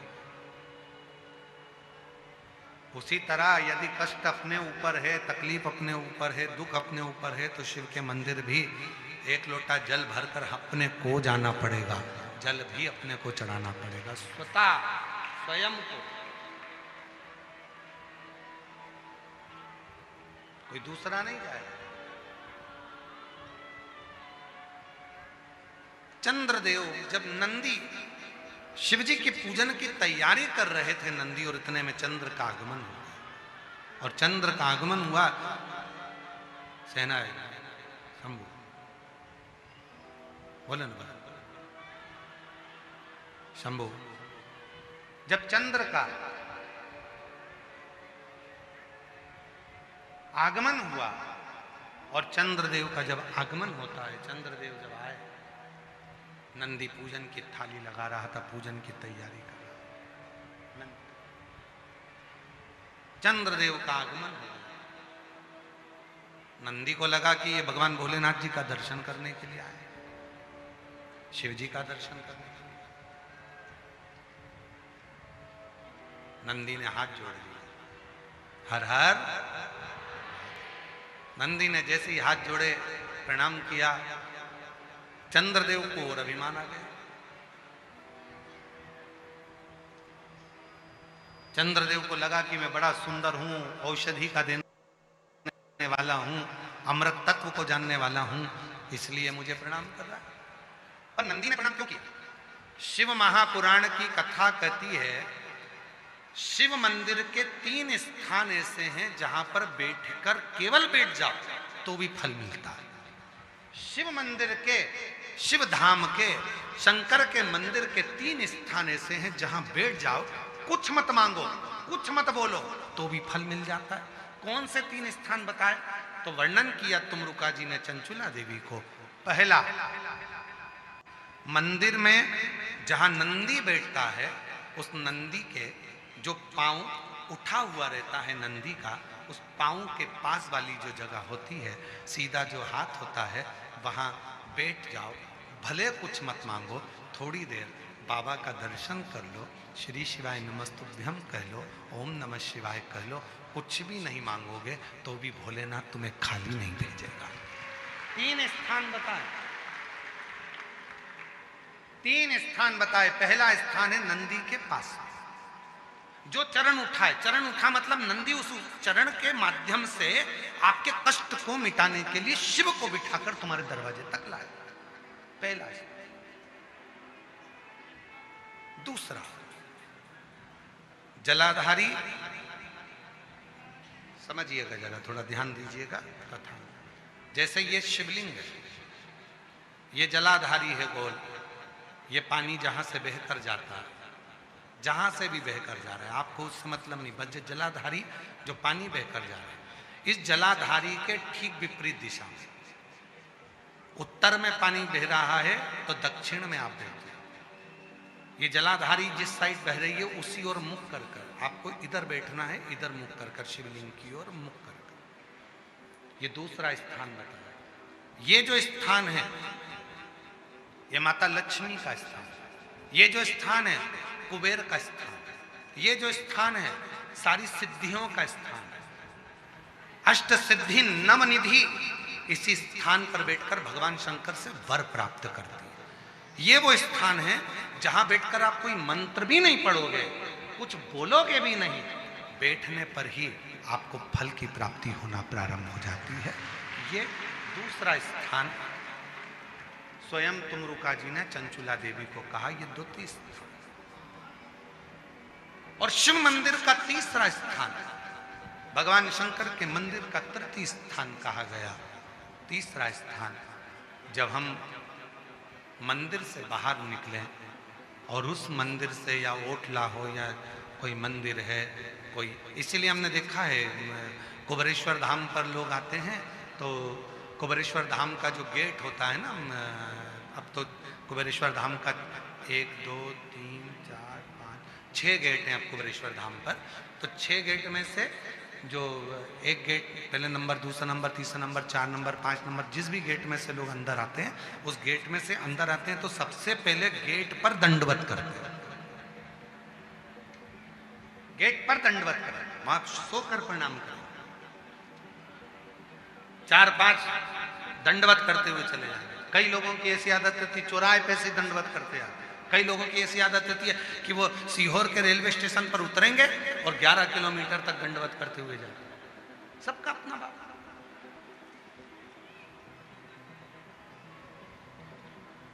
और हम आप लोगों को सुनकर खुशी होगी कि कुबेरेश्वर धाम के प्रांगण में, कुबेरेश्वर धाम के प्रांगण में 4 नंबर और 5 नंबर गेट से आप कुबेरेश्वर धाम के मंदिर के अंदर ही अपनी गाड़ी खड़ी कर सकते हैं निःशुल्क।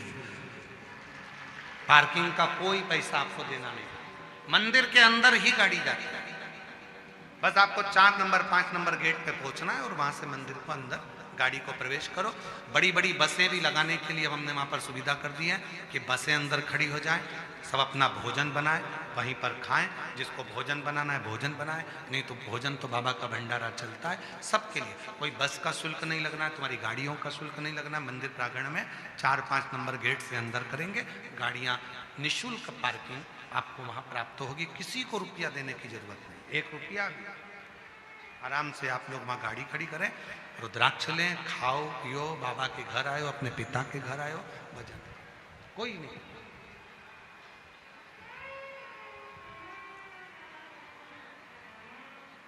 शिव तत्व तो हमने देखा है कि कई लोग दरवाजे से दंडवत करते हैं। तीसरा स्थान तुमरुका जी चंचुला देवी को बता रहे हैं कि तीसरा स्थान ऐसा है भगवान शंकर के मंदिर का द्वार।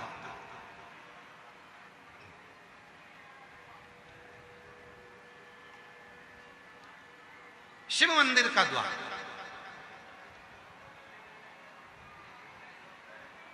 और जो भगवान शंकर के मंदिर के द्वार के बाहर, द्वार से जैसे दरवाजा, दरवाजे से थोड़ा सा बाहर निकलकर यदि आप शिव मंदिर की ओर मुख कर कर आप 2 क्षण के लिए भी बैठते हैं, कोई मंत्र नहीं बोलते, कोई साधना नहीं करते, कोई व्रत नहीं करते, तो भी शिव आपको उसका फल देता जरूर है।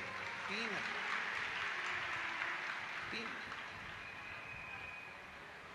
कौन कौन सी 3 जगह हैं? जम के बोलेंगे सभी। पहले नंबर का नंदी का जहां चरण उठा है उसके पास। दूसरे नंबर का जहां जलाधारी पानी बहकर जाता है उसके ठीक विपरीत की ओर, जलाधारी की ओर। और तीसरा स्थान शिव के द्वार।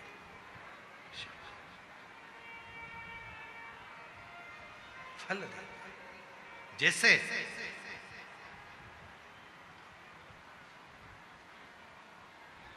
एक नारी के गर्भ में अगर कोई गांठ पड़ जाती है, चेस्ट में गांठ आ जाती है, कोई पुरुष कोई नारी को अगर शरीर में कहीं पर भी गठान हो जाती है, कहीं पर भी गांठ पड़ गई, डॉक्टर को दिखाने जा रहे हो और मन में भ्रम उत्पन्न हो रहा है कोई बीमारी ना लग गई हो, शरीर में कहीं पर भी गांठ हो जाए, कहीं पर आप प्रयास करो।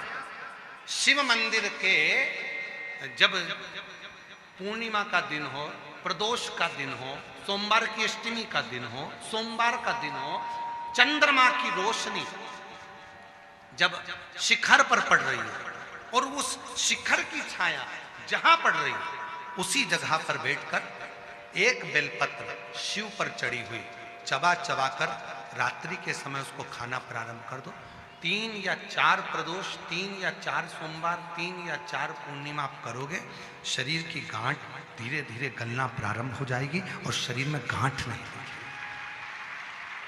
वो रोशनी और इसका प्रताप यहां वर्णन किया गया है। देखिए शिव महापुराण की कथा में स्वयं नंदी जब भगवान शंकर के पूजन की तैयारी कर रहे थे और चंद्रदेव का आगमन हुआ, चंद्र को प्रणाम किया, चंद्रदेव के अंदर अभिमान आ गया कि मुझे प्रणाम कर रहा है, नमन कर रहा है। किसी किसी को लगता है प्रणाम करो तो उसको लगता है कि मुझे प्रणाम करना है, मुझे जगह दी गई है, मुझे स्थान दिया गया है। ना, प्रणाम किया बड़े के नाते, सम्मान के नाते।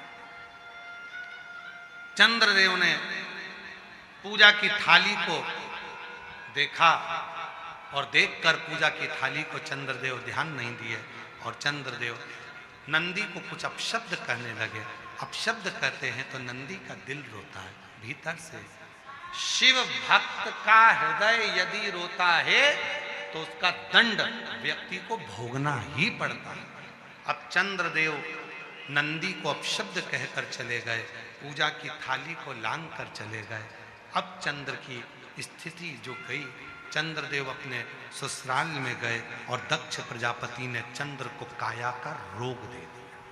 काया का रोग, शरीर में एक ऐसा रोग लग गया काया का कि वो छूटता नहीं, छूटता।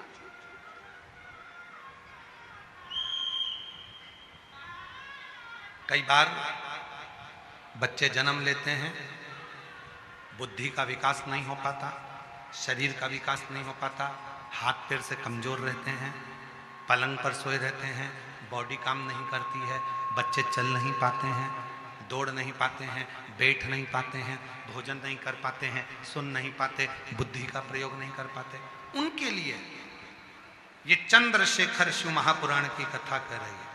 डॉक्टर का इलाज करवाओ, डॉक्टर शिव का रूप है, वो जैसा बताएं वैसा भी करो, पर साथ में एक चावल का दाना,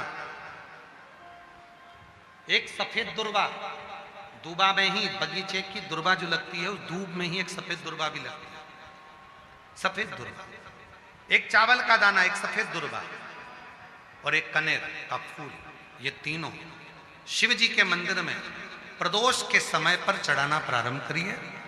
दुर्वा लेकर आ जाओ, चाने का जो चावल का दाना है वो लेकर आ जाओ, चावल के दाने को पीस लो, चावल के दाने को पीस लो और पीस के उसमें दूध का लेपन, थोड़ा सा 2 बूंद दूध का, गाय का दूध मिल जाए तो उसका लेपन कर कर बच्चे के हृदय पर त्रिपुंड उसी चावल के दाने के दूध का लेपन करिए और जो दुर्वा लेकर आए हो उसको पीस कर जो उसको भोजन देते हो उस भोजन में मिलाकर उसको खिलाइए। धीरे धीरे बच्चे का आप देखेंगे कि वो खुद उठने का प्रयास करेगा, हाथ पैर चलने का प्रयास करेगा, बुद्धि काम करना प्रारंभ करेगी और बच्चा एकाग्र चित्त का होता चले जाएगा, विवेक का। कुछ प्रदोष कर देखिए, कुछ और ध्यान रखे प्रैक्टिकल जरूर करें। प्रैक्टिकल का जमाना है, बिना प्रैक्टिकल के काम नहीं चलता। प्रयास आपको करना है, अपने कपड़े की बटन अपने को लगाना है, अपना भोजन अपने को करना है, अपनी खांसी अपने को खांसना है, अपनी छींक अपने को छींकना है, अपना सिर दुखे तो गोली भी अपने को खाना है, तो व्यवस्था भी आपको करना है, करना आपको।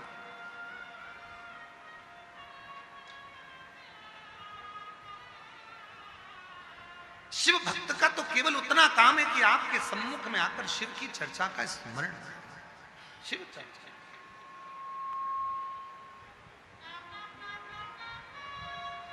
शिव कथा कर, भगवान शंकर का चरित्र कर। दक्ष प्रजापति ने श्राप दे दिया, चंद्र को काया का रोग लग गया। काया का रोग छूटे कैसे, किसके पास जाएं? देव ऋषि नारद ने कहा तुमने नंदी का अपमान किया।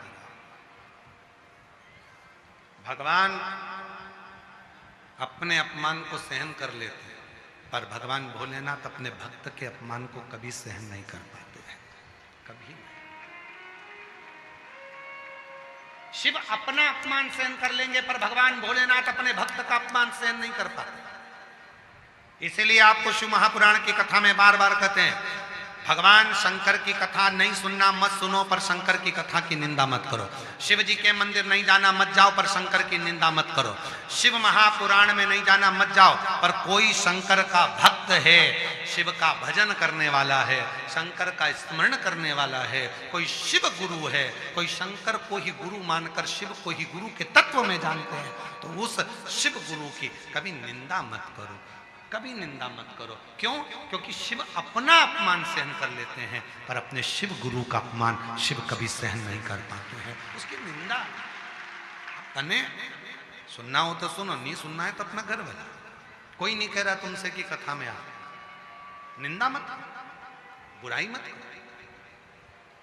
कोई मंदिर जा रहा है तो उसकी निंदा मत करो।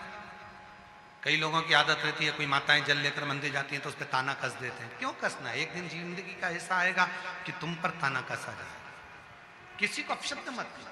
एक उंगली जब हम किसी पर उठाते हैं तो ये 3 उंगली अपनी ओर जाती है कि तू अपने अंदर झांक कर देख कि तू कैसा। क्यों अपमान कर, क्यों अपशब्द कर?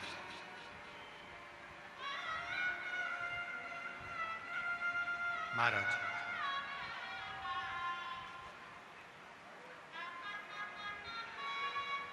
पूरी मनुष्य देह में, पूरे मानव के शरीर में केवल हमारे शब्द, हमारी वाणी 24 घंटे यात्रा करती है।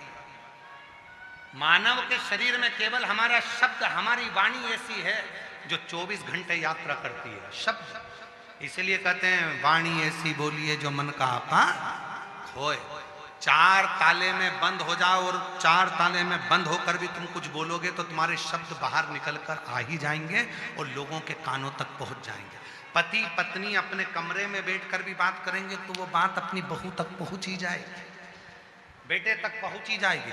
बहू बेटा अपने कमरे में बैठकर बात करेंगे तो वो बात सास तक पहुंच जाएगी। कोई नहीं है, कमरे की आवाज भी बाहर नहीं जाती है, कोई नहीं सुनता, फिर भी वो शब्द चलते हैं।